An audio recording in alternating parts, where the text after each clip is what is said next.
Oi, Thiago Cabral, psicólogo e escritor novamente aqui.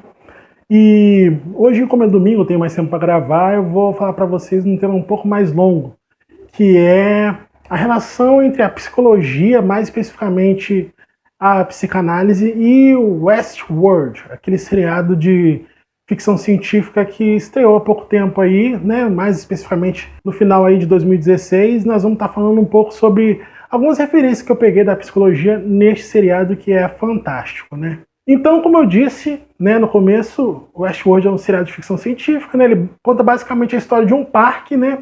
Ele foi escrito pelo mesmo autor do Jurassic Park, né, que também foi um grande cineasta. Ele escreveu roteiros de vários filmes, né?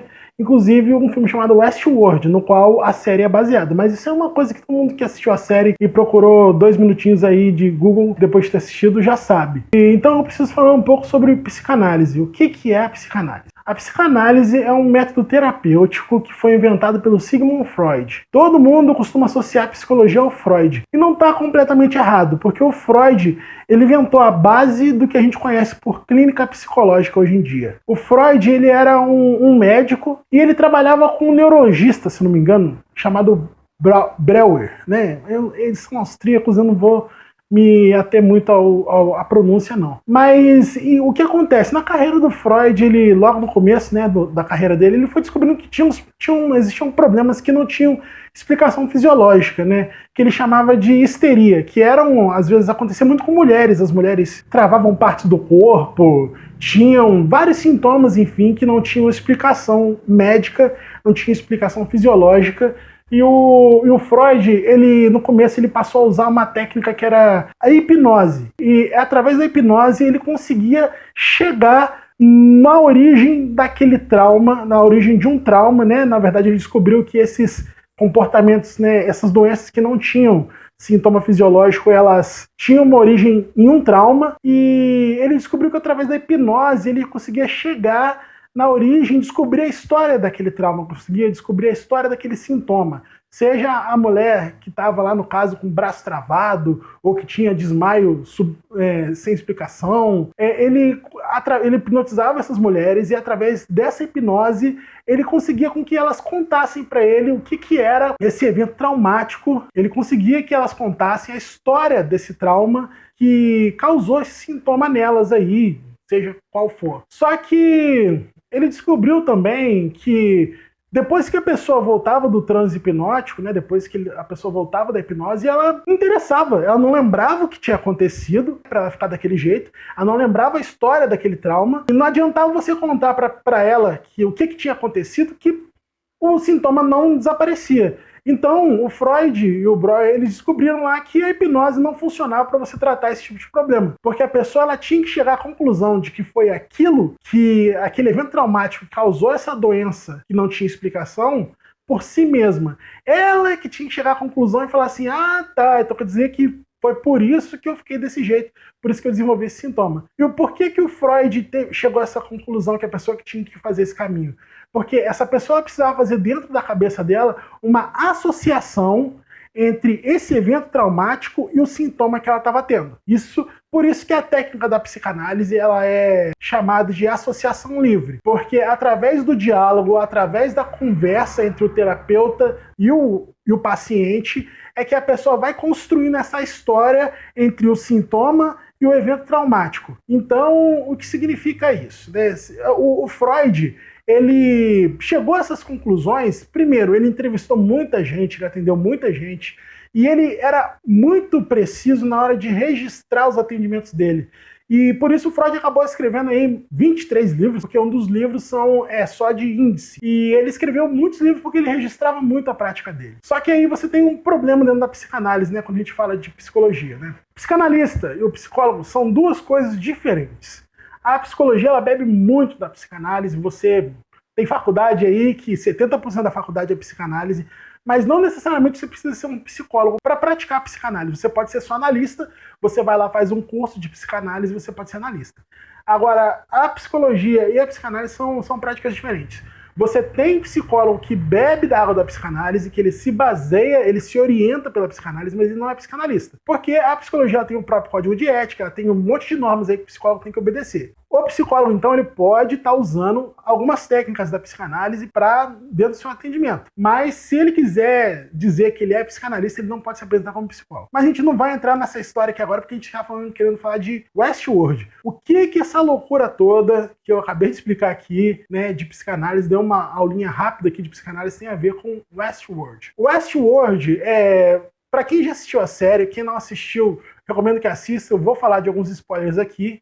Então, se você não assistiu, tome cuidado, continue por conta e risco. O Westworld, uma das coisas que eu achei mais interessante o Westworld, quando a gente compara com a psicologia, com a psicanálise, é a questão de muitas coisas dos robôs serem programadas através da fala. Isso é muito interessante, porque a clínica psicológica, ela é basicamente uma reprogramação mental através do diálogo, através do discurso. Eu gosto muito da psicanálise, porque a psicanálise ele é uma das técnicas psicológicas que mais se foca no discurso. Eu acho muito legal também a teoria cognitivo-comportamental, porque ela se foca bastante, principalmente na parte comportamental dela, se foca bastante nas neurociências, nas ciências comportamentais, acho que mais nas ciências comportamentais do que na neurociência até, mas isso é uma outra polêmica para um outro vídeo. Mas eu acho que uma das formas mais práticas da gente ter acesso à mente mesmo, a personalidade, a forma de pensar da pessoa é através do discurso. Por isso que eu gosto bastante de psicanálise, mas eu não descarto as neurociências e eu não sou nenhum psicanalista ortodoxo. Eu sou psicólogo que gosta de psicanálise. E o Westworld, bastante do debug lá dos robôs, na hora que eles sentam o robô na cadeira lá, para ver o que está de errado com ele, eles usam o discurso, eles usam a fala. Tem certos momentos da série que tem os robôs conversando um com o outro lá, e eles falam que eles estão corrigindo os próprios erros através do diálogo entre eles. Eles estão corrigindo erros na própria programação deles. E toda a trama, né, de Westworld, ela gira em torno de uma atualização que foi feita por um dos idealizadores do parque. Você tem dois cientistas que criaram o parque, né? Que é o Ford, né? E o Arnold, que foram os dois lá criadores do parque. E essa última atualização que teve foi a atualização dos improvisos. E olha só que interessante. Vamos comparar com psicologia agora. Os improvisos, eles criam uma espécie de, vamos dizer assim, subconsciente nos robôs, que permite que eles, de certa forma, rompam a barreira ali da memória deles e se lembrem de algumas coisas que aconteceram para que eles possam improvisar certos tipos de comportamento e assim eles possam parecer mais reais. É tipo uma espécie de xiste. O meu TCC da faculdade foi bem focado nessa parte do xiste, da ironia, né, dentro da psicanálise e da filosofia moderna. E essa questão do xiste, da coisa, que é um gatilho que existe dentro da nossa mente, que faz uma associação que a gente não consegue explicar e a gente ri, a gente faz uma coisa involuntária, isso tem muito a ver com essa atualização que eles fazem nos robôs na série. E por conta dessa atualização é que começa a dar merda no parque. Por quê? Porque os robôs passam a se lembrar de eventos traumáticos e começam a bugar. Lembra que eu disse lá no começo do vídeo sobre a psicanálise é a questão de você fazer uma associação livre, né, entre um sintoma e um evento traumático que seja. A psicanálise também, e várias outras áreas da psicologia, falam sobre memória, sobre como a nossa memória ela funciona e como ela molda a nossa personalidade. Quem assistiu a série agora está explodindo a cabeça, porque tudo tem a ver, tudo de errado que dá na série com os robôs tem a ver com o fato deles lembrarem de eventos traumáticos. Num dado momento da série, né, que a gente está falando aqui da primeira temporada, eu não sei em que momento do tempo você está assistindo esse vídeo, estamos falando especificamente da primeira temporada. O Ford, ele fala que o Arnold descobriu que os eventos traumáticos, a dor, o sofrimento, é o primeiro gatilho para o robô atingir a autoconsciência. Isso tem muito a ver também um pouco com a loucura. Quando você tem aquele evento lá da Maeve, que o Homem de Preto vai lá e mata a filha dela e ela fica louca, o Arnold ele diz que a mente da Maeve teria sido fragmentada. E é por isso que ela fica bugada lá. E é uma descrição muito parecida com o que a gente tem hoje da esquizofrenia. A esquizofrenia ela é a desorganização permanente do pensamento. Então, é como se, eu costumo dar um exemplo, né, sobre esquizofrenia, que a esquizofrenia é como se você pegasse um dicionário e trocasse todos os significados das palavras. E aí você fica perdido, você perde a relação entre os significados das palavras, né? E quando eu falo que eu prefiro, né, é particularmente uma área que eu estudo mais, essa relação entre a mente e a linguagem e as neurociências, né?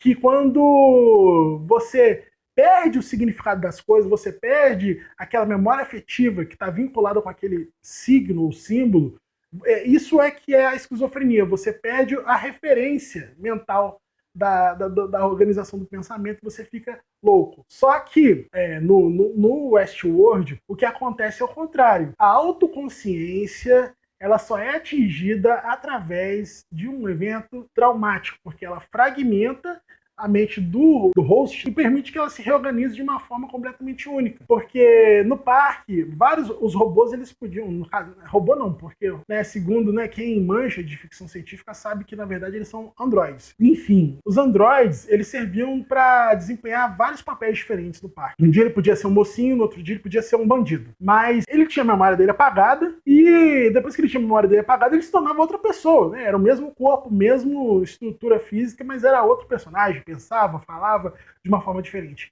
E essa atualização, né, essa atualização que o Arnold fez lá, que o Ford permitiu, ela dava um acesso inconsciente, né, subconsciente, não sei, dependendo de como você encarar, a essas memórias de, entre aspas, vidas passadas daquele personagem. É até interessante, né, que tem até umas vertentes mais esotéricas aí, de terapia, né, que não são psicologia, gente, né? Vou até deixar um aviso aqui, regressão de vidas passadas não é psicologia, parapsicologia não é psicologia, são terapias diferentes que não são científicas e que não são apoiadas pela psicologia. Mas é até um certo paralelo, né, com esse tipo de terapia aí, se você for olhar de uma forma mais filosófico. E essa memória desses eventos traumáticos é que permite que a consciência do Android chegasse até aquele momento da autoconsciência. E eu acho legal uma coisa muitíssima interessante, é todo o arco dramático que acontece, todo o processo pelo qual a personagem ganha autoconsciência, passa para ganhar autoconsciência, é completamente psicológico e você pode descrever de várias formas filosóficas e psicanalíticas. Primeiro porque ela começa a lembrar de coisas que ela não lembrava antes. Segundo, ela começa a ouvir vozes. Ela começa a ouvir vozes dizendo o que ela tem que fazer, vozes dizendo o que ela tem que sentir, e isso tem tudo a ver com a loucura, tem tudo a ver com a estrutura do pensamento que a gente conhece. E a cena na qual ela, supostamente, né, porque a série também dá a entender que não tem alcançado a autoconsciência, mas a cena na qual ela supostamente teria alcançado a autoconsciência, ela está sentada diante de uma cadeira em que ela vê o Arnold. E o Arnold é essa voz que está falando na cabeça dela. Ela descobre que o Arnold é essa voz que está falando na cabeça dela. Depois disso, ela está vendo ela mesma na cadeira, o Arnold se transforma nela mesma, e depois a cadeira está vazia. E a voz que ela escuta da cabeça dela, ela percebe que é ela mesma. Isso faz todo sentido dentro da psicologia, porque a loucura é isso, é uma fragmentação da mente. E a gente vê no seriado, é claro, o processo contrário, né? Que é, na verdade, ela está internalizando aquela voz passa a fazer parte dela mesma e ela adquire autoconsciência. Mas na loucura é o contrário, você fragmenta o seu pensamento, e é por isso que alguns sintomas, né, de esquizofrenia incluem essa questão de você ouvir vozes, de você projetar o seu pensamento, enxergar coisas. Na verdade, é o pensamento que está saindo da cabeça da pessoa, né? Está fragmentado, ela não enxerga aquilo como dela mais. Ela enxerga o Arnold, depois ela enxerga ela na cadeira, depois a cadeira está vazia. E isso é tão psicanalítico também, né? Porque muitas abordagens psicológicas também, não só a psicanálise, elas falam que o psicólogo, ele tá ali, mas o assento dele tá vazio, porque a pessoa tem que projetar o pensamento dela ali na clínica para que ela possa se enxergar e através disso ela possa se, entre aspas, modificar ou então se aceitar. Tem toda essa questão também do inconsciente. Eu sempre vi paralelos muito grandes entre essa questão da programação de softwares e a construção da mente humana, né? Tudo isso é muito psicológico. Tem um texto no meu blog, né? Eu vou estar deixando o link aqui embaixo, onde eu falo de uma forma mais organizada sobre essas referências entre Westworld e principalmente a psicanálise. Assinem o canal se vocês gostaram, curtam o vídeo, compartilhem também, mostrem para seus amigos psicólogos, mostrem para seus amigos que gostam de psicologia ou então que se interessam pelo assunto, gostam de Westworld e querem uma visão diferente dessa série que é fantástica. Obrigado por assistir e valeu!